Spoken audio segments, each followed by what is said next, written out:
જો તમે થોડા દિવસોમાં કરોડપતિ બનવા માંગો છો તો આ ઉપાય કરો. હિન્દુ પંચાંગ મુજબ વર્ષનો બીજો મહિનો વૈશાખ. આ મહિનામાં જગતના રક્ષક ભગવાન વિષ્ણુ છે અને ધનની દેવી લક્ષ્મીની પૂજા કરવામાં આવે છે. આ માસમાં પૂજા કરવાની ખૂબ જ વિશેષ ધાર્મિક માન્યતા છે. પૂજા કરવાથી સાધકને બધી જ તકલીફો અને દુઃખોમાંથી મુક્તિ મળે છે અને તે 23મી મેના રોજ સમાપ્ત થાય છે. આવો જાણીએ વૈશાખ મહિનામાં કરવામાં આવતા ઉપાયો વિશે.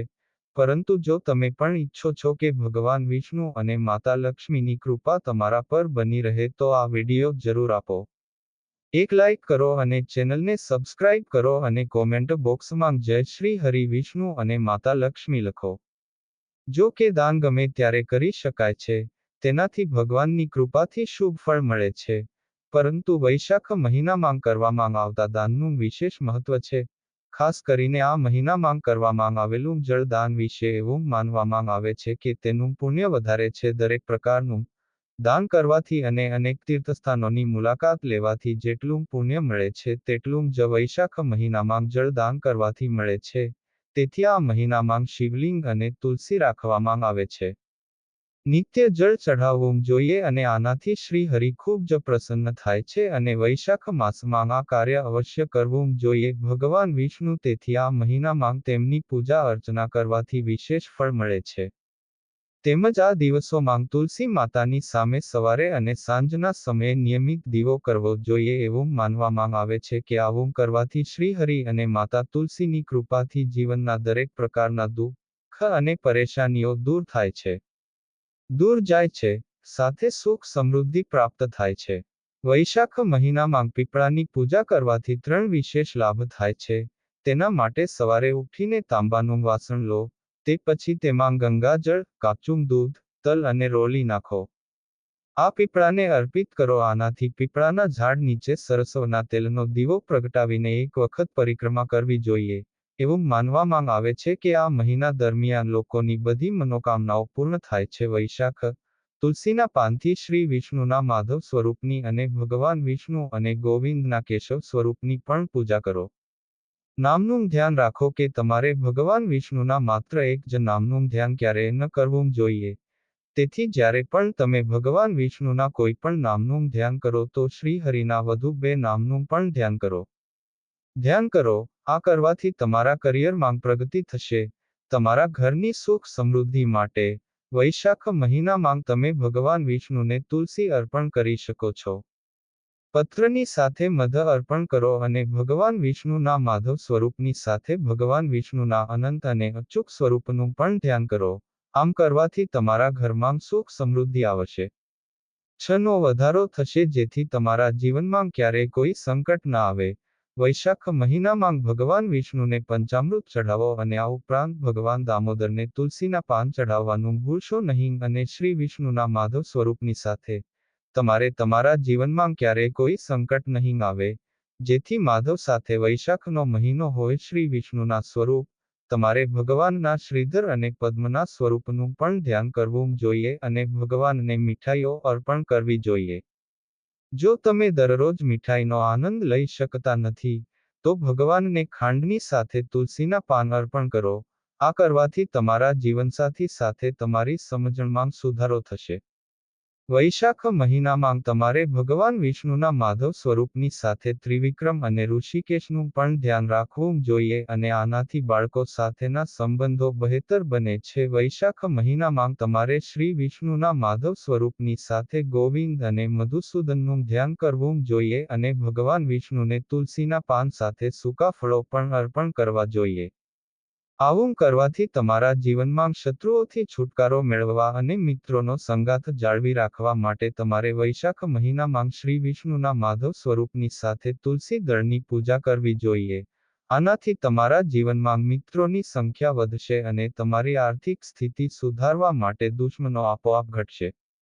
આ માટે તમારે વૈશાખ મહિનામાં શ્રી વિષ્ણુના માધવ સ્વરૂપની સાથે ગોવિંદ અને રાયણનું ધ્યાન કરવું જોઈએ. તેમજ શ્રી હરિને લોટની બનેલી પંજીરીમાં તુલસીની દાળ અર્પણ કરવી જોઈએ. આમ કરવાથી તમારી આર્થિક સ્થિતિ દિવસે ને દિવસે સુધરશે. વૈશાખ માસની સાથે જ તમે અચ્યુત અને મધુસૂદનનું ધ્યાન કરો અને તુલસીના પાનથી ભગવાન વિષ્ણુની પૂજા કરો અને તેને સફેદ કે પીળા ફૂલ ચઢાવો. આ માટે વૈશાખ મહિનામાં તમે શ્રી વિષ્ણુના માધવ સ્વરૂપની સાથે અનંત અને શ્રીધરનું પણ ધ્યાન કરો અને તુલસીના પાનથી હરિની પૂજા કરો. તેનાથી તમારું સરકારી કામ જલ્દી પૂર્ણ થશે. કોઈ પણ અવરોધ વિના 13 વૈશાખ માસ દરમિયાન માટીનું દાન. આ દરમિયાન ઘડાનું દાન કરવાની પણ પરંપરા છે. જો તમે મંદિર, બગીચા, શાળા અથવા કોઈ પણ સાર્વજનિક સ્થાન પર પાણીથી ભરેલો માટીનો ઘડો રાખો છો, તો તમને ખૂબ જ પુણ્ય પ્રાપ્ત થશે. તેનાથી તમારા જીવનમાં ખુશીઓ આવશે. હિન્દુ ધર્મમાં દાનનું વિશેષ મહત્વ છે. તો વૈશાખ મહિનામાં ભક્તિ પ્રમાણે તલ અને વસ્ત્રોનું દાન કરો. વૈશાખ મહિનામાં અક્ષય તૃતીયાના દિવસે સોના કે ચાંદીની ખરીદી કરવાથી ઘરમાં સુખ સમૃદ્ધિ આવે છે અને દેવી દેવતાઓ પણ પ્રસન્ન થાય છે તેવી ધાર્મિક માન્યતા છે. આ દિવસે લગ્ન અને સગાઈના ઘરમાં પ્રવેશ કરવાથી વૈશાખ મહિનામાં ખૂબ જ ગરમી હોય છે. આવી સ્થિતિમાં ગરીબોને ચપ્પલ અને છત્રી દાન કરો. એવું માનવામાં આવે છે કે આ ઉપાય કરવાથી જીવનમાં સુખ આવે છે. આ અને ખાટલા પર સૂવાથી વ્યક્તિના તમામ રોગો મટી જાય છે. વૈશાખનો મહિનો અને તેમની મનપસંદ વસ્તુઓનો આનંદ માણો. આમ કરવાથી વ્યક્તિને ધનની પ્રાપ્તિ થાય છે અને તેની બધી મનોકામનાઓ પૂર્ણ થાય છે. દરરોજ 11 વાર માધુ નમઃ મંત્રનો જાપ કરો. આવનારી બધી પરેશાનીઓ દૂર થાય છે અને ઘરમાં સુખ શાંતિ રહે છે. પીપળના ઝાડ પર 5 વાર પ્રદક્ષિણા કરો. આમ કરવાથી વ્યક્તિ વૈકુંઠમાં પધારે છે અને મોક્ષની પ્રાપ્તિ થાય છે. તેની સાથે વ્યક્તિને તમામ પ્રકારના રોગોથી મુક્તિ મળે છે. ધીમે ધીમે કષ્ટોમાંથી મુક્તિ મળે છે અને ધન વધે છે. આ સિવાય વૈશાખમાં પીપળાના વૃક્ષની પૂજા કરવાનું વિશેષ મહત્વ છે. વૈશાખ માસની શુક્લ પક્ષની એકાદશીના દિવસે પીપળના ઝાડને જળ અર્પિત કરવું શુભ માનવામાં આવે છે. તેના માટે એક વાસણમાં થોડું ગંગાજળ, કાચું દૂધ અને થોડા તલ મિક્સ કરીને અર્પણ કરો. ભગવાન વિષ્ણુ પણ સંતુષ્ટ છે. ચાલો, જ્યોતિષ શાસ્ત્ર અનુસાર જો તમારા હાથમાં પૈસા નથી અને તમારું જીવન દરિદ્રતાથી ઘેરાયેલું છે તો શુક્રવારે સવારે સ્નાન વગેરે કર્યા પછી લાલ રંગના કપડાં પહેરો અને નારિયેળ બાંધો. તેમને સફેદ કપડાં, દહીં અને સફેદ મીઠાઈઓ અર્પણ કરો. પૂજામાં ચઢાવેલા નારિયેળને એવી જગ્યાએ રાખો જ્યાં તે 23મી વૈશાખના દિવસે ન દેખાય. નદી, જળાશય કે તળાવ વગેરેમાં સવારે સ્નાન કરીને સૂર્યદેવને અર્ઘ્ય અર્પણ કરો અને વહેતા જળમાં તલ ફેલાવો. આ માસમાં અમાવસ્યાના દિવસે પિતૃઓને તર્પણ અને પિંડદાન અર્પણ કરો.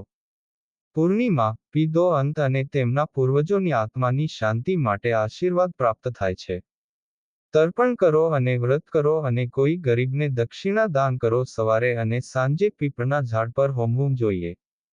શનિ દોષમાંથી મુક્તિ. શનિ જયંતી વૈશાખ અમાવાસ્યા પર ઉજવવામાં આવે છે. દક્ષિણ ભારતમાં શનિ જયંતી પણ વૈશાખ અમાવસ્યા પર ઉજવવામાં આવે છે. તેથી શનિદેવને તલનું તેલ અને ફૂલ વગેરે ચઢાવીને પૂજા કરવી જોઈએ. આ બધી માહિતી જનહિત માટે છે. આ વાતને ધ્યાનમાં રાખીને લોકોને તેમની આસ્થા અને આસ્થાના આધારે જ્યોતિષ અને ધર્મ આધારિત ઉપાય અને સલાહ આપવામાં આવી રહી છે. વિડિયો હેતુ પ્રયાસ કરો. અમે તમને આ અંગે કોઈ દાવા નથી કરતા. લક્ષ્મી હંમેશા તમારા પર તેના આશીર્વાદ વરસાવશે. વિડિયોના અંત સુધી રહેવા બદલ તમારો આભાર.